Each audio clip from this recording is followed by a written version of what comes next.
SIR এর তৃতীয় দিনে শুনানি পর্ব চলছে আর তারই মধ্যে দক্ষিণ চব্বিশ পরগনার মগরাহাটে উত্তেজনা। শিরাকোল হাই স্কুলের হিয়ারিং সেন্টারে বিক্ষোভ।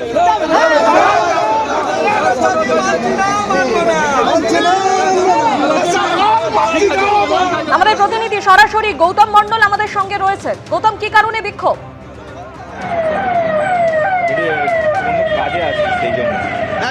একদম দেখো, আজকে মগরাহাট পশ্চিম যে বিধানসভা কেন্দ্র, সেই বিধানসভা কেন্দ্রের শিরাকল ননিবালা হাই স্কুল আজকে বেলা 11:50 নাগাদ এখানে শুনানি চলছিল। এই শুনানি চলাকালীন সি মরুগান রোল অবজারভার তিনি সেই শুনানি সরজমিনে দেখতে যান। সেই সময় দেখা গেল যে তাকে ঘিরে কার্যত দক্ষিণ চব্বিশ পরগনা জেলা পরিষদের যিনি অধ্যক্ষ মুজিবুর রহমান তৃণমূল নেতা, তিনি এবং বেশ প্রচুর মানুষ তার কাছে বেশ কিছু দাবি দেওয়া করতে থাকলেন এবং তাকে কার্যত ঘিরে ধরলেন। তাকে ঘিরে ধরে তাকে যে দাবিগুলো করতে থাকলেন, মূলত সেই দাবিগুলোর মধ্যে রয়েছে যে বিএলএ তৃণমূলের যে বিএলএ রয়েছে তাদেরকে হিয়ারিংয়ে থাকতে দিতে হবে এবং বয়স্ক মানুষ 85 যে সমস্ত মানুষ যাদেরকে হিয়ারিং সেন্টারে আসতে হচ্ছে তাদেরকে বাড়িতে গিয়ে হিয়ারিং করার কথা, কিন্তু কেন তাদেরকে হিয়ারিং সেন্টারে আসতে হবে?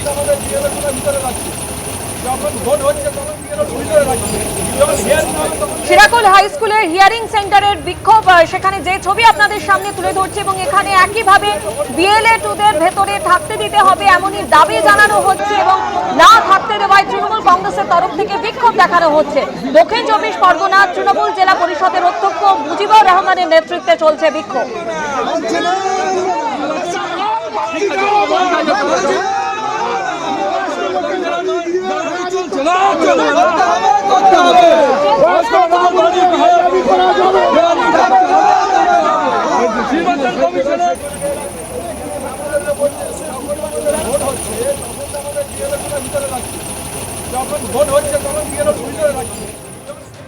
মগরাহাটের পাশাপাশি ছোট জাগুলিয়ায় একটি হিয়ারিং সেন্টারের ছবি সরাসরি তুলে ধরবো আপনাদের সামনে।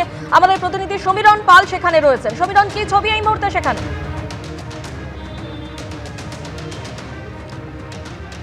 দেখো, এই মুহূর্তে যে ঘটনা ঘটছে সেটা হচ্ছে যে আমরা রয়েছি যে বারাসাত 1 নম্বর ব্লক অফিস প্রাঙ্গণে এবং ছোট জাগুলিয়াতে। সেখানে মধ্যমগ্রাম বিধানসভার পশ্চিম খিলকাপুর গ্রাম পঞ্চায়েতের শুনানি পর্ব চলছে। ক্যামেরাম্যান তরুণ তোমাকে ছবিটা দেখাচ্ছে যে দীর্ঘ লাইনে দাঁড়িয়েছেন এবং এই পশ্চিম খিলকাপুরের 43 নম্বর বুথের একজন ভোটার তিনি একটি চাঞ্চল্যকর অভিযোগ করছেন। আপনার অভিযোগটা কি? আমার অভিযোগটা হলো, এখানে অধিকাংশ আমাদের নেতাজি পল্লী, নমশূদ্রপাড়া, মতুয়াপাড়া অধিকাংশ বিজেপি মাইন্ডেড। এবার কেউ অ্যাক্টিভলি করে, কেউ করে না, যেরকম আমি অ্যাক্টিভলি করি। সেই কারণে কি করেছে, প্রথম তৃণমূলের যারা BLA-2 মেম্বার আমাদের পাঠের পশ্চিম খিলকাপুর গ্রাম পঞ্চায়েতের প্রধান, অন্যরা যারা পদাধিকারী আছে তারা এসে আমাদের BLO স্যারকে বললো, তারপরে যারা ফটো আপলোড করছে এখানে হিয়ারিংয়ের পরে তাদেরকেও পার্সোনালি ডেকে আমার বিরুদ্ধে অবজেকশন জানিয়েছে যে এই বেছে বেছে যে বিজেপি মাইন্ডেড এর নামটা বাদ দিতে হবে। আর এখানে এসে BLO, আমাদের যে BLO প্রথম থেকেই আমাদের যখন নামগুলো করছিল ফার্স্ট লিস্টের আগে থেকে, সুজিত মণ্ডল তৃণমূলের একদম দলদাস, মানে কি বলবো, ক্যাডার টাইপের পরিণত হয়েছে। সে বেছে বেছে যারা বিজেপি মাইন্ডেড তাদেরকে বলেছে বাদ দিতে। সঞ্চিতা, আমরা সরাসরি কথা বলার চেষ্টা করবো। ইনি তো অভিযোগ করছেন যে বেছে বেছে নাম রাখার কথা। কি না, আমাদের ক্ষেত্রে না, এখানে এই প্রশ্নই নেই। উনি তো নিজে অ্যাপ্লিকেন্ট এসেছিলেন হিয়ারিং। আমরা আমাদের মতন যেইভাবে নির্বাচন কমিশনের ইনস্ট্রাকশন আছে সেইভাবেই কাজ করছি। একটা পিসফুলি কাজ হচ্ছে। কারণ আমরা আপনার এই অভিযোগ, উনি অভিযোগ করছেন ওনার ব্যক্তিগত ব্যাপার। BLA-2 এখানে ছিল না। এইবার যদি কেউ উনি এসে যদি এখানে দাঁড়িয়ে থাকে তা আমরা তো কিছু করতে না, আমাদের কাজ আমরা করছি।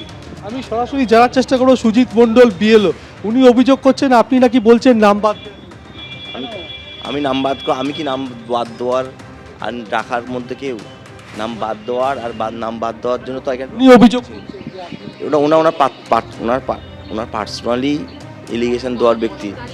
ওনাদের সবাইকে জিজ্ঞেস করেন। আমি কারোর সম্বন্ধে কিছু বলেছিলাম, জিজ্ঞেস করেন, এত লোক দাঁড়িয়ে আছে, তাহলে এদেরকে এনাকে বলেন যে ওনাকে জিজ্ঞেস করেন। আমি আপনার নাম বাদ দেওয়ার কোনো করেছি?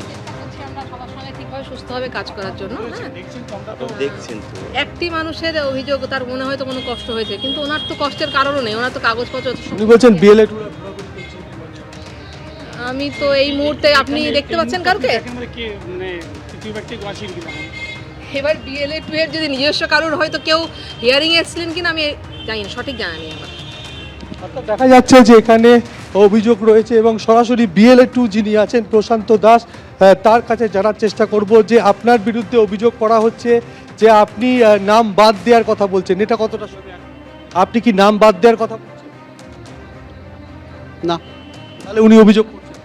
দেখুন ওটা তো তার নিজস্ব ব্যাপার, কে অভিযোগ করবে সেটা তার সময় বলে দেবে।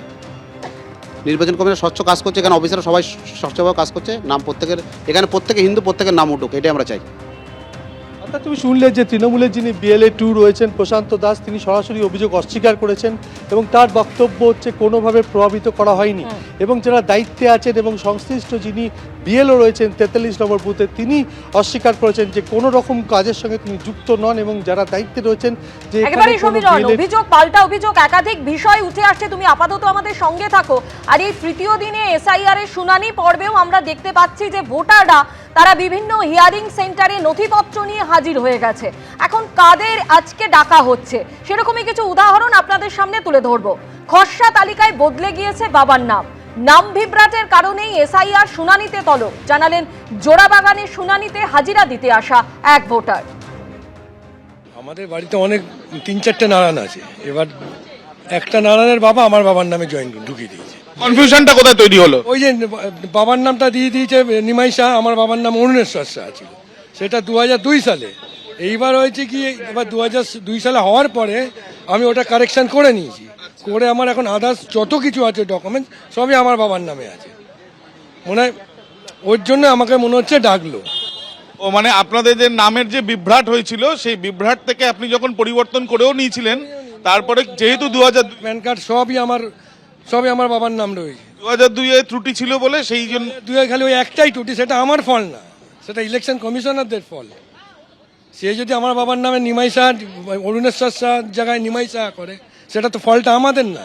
এই আবার বাড়িতে গেছিলাম, এরা সব কাজকর্ম পেলে এখন এই লাইনে এদের দাঁড়াতে হবে।